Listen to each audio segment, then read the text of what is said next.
বিসমিল্লাহির রহমানির রহিম। সুপ্রিয় দর্শক, আজকে আমি আপনাদের সাথে শেয়ার করব গ্রাম বাংলার একটি জনপ্রিয় রেসিপি। সেটা হচ্ছে খুদের ভাতের সাথে ভর্তা দিয়ে একটা রেসিপি। বিশেষ করে অগ্রহায়ণ মাসের গ্রাম বাংলার কমন একটা রেসিপি এটা। আর পার্সোনালি আমারও অনেক ফেভারিট রেসিপি এটা, আপনাদের সাথে শেয়ার করব।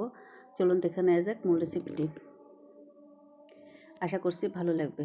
আমি এই রেসিপির জন্য খুদের ভাতের জন্য এখানে আমি খুদ নিয়েছি 2 পট। এটা হচ্ছে পোলাওয়ের চাউলের খুদ, আলো চালের খুদ যেটা বলে।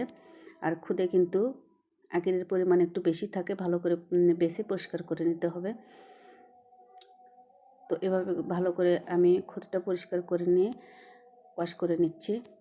আমার ওয়াশ করা হয়ে গেছে, আমি রান্নায় চলে যাচ্ছি। চুলাটা অন করে আমি 2 পট খুদ নিয়েছিলাম, আমি 3 পট থেকে আর একটু সামান্য পরিমাণ পানি দিয়ে নিচ্ছি। এই পানিতেই আমার খুদটা পারফেক্টভাবে সিদ্ধ হয়ে যাবে। একটু ঝরঝরা করলে ভালো লাগবে।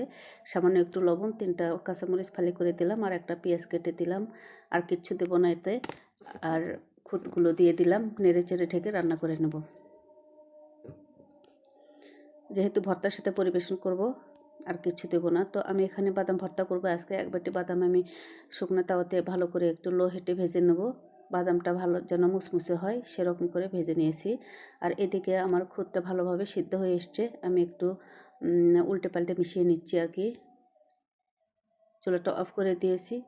আমার সবগুলো খুদের ভাত ভালো করে ফুটে গেছে। আমি ঢেকে রেখে দিচ্ছি এক সাইডে। আর বাদামটা আমি ভর্তা করে নেব ব্লেন্ডার জারে।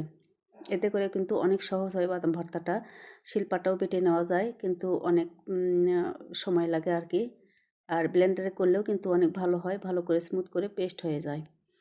তো এরকম করে স্মুথ করে বাদামগুলো পেস্ট করে নিলাম, দেখতে পাচ্ছেন। আর ভর্তা করে নেব। ভর্তার জন্য আমি এখানে ক্রাশ করা মরিচ নিচ্ছি, আর রসুন কুচি নিয়েছি, পেঁয়াজ নিয়েছি একটু বেশি করে। ভর্তার চাটনিটা আমি একটু বেশি করে করে নিচ্ছি। পরিমাণ মতো লবণ দিয়ে ভালো করে মেখে সর্ষের তেল দিয়ে চাটনিটা করিয়ে নেব।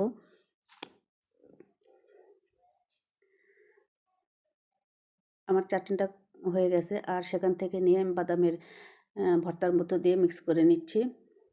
ঝালটা একটু বেশি বেশি হলে ভালো হবে।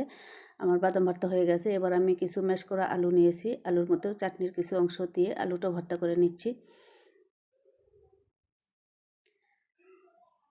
লবণটা চেক করে নিচ্ছি। আর আমার আলু ভর্তাটাও হয়ে গেল। তো এবার খুদে ভাত পরিবেশনের পালা। আমি বাদাম ভর্তা নিচ্ছি। আর এখানে আগে থেকে আমি মাছ ভর্তা করেছিলাম, মাছ ভর্তা নিচ্ছি। শুটকি ভুনা নিচ্ছি, আলু ভর্তা নিচ্ছি, আর মরিচ ভর্তা নিচ্ছি। অনেক মজার কিন্তু ডিশ এটা, খেতে কিন্তু অনেক মজা লাগে। আশা করছি ভালো লাগবে আপনাদের।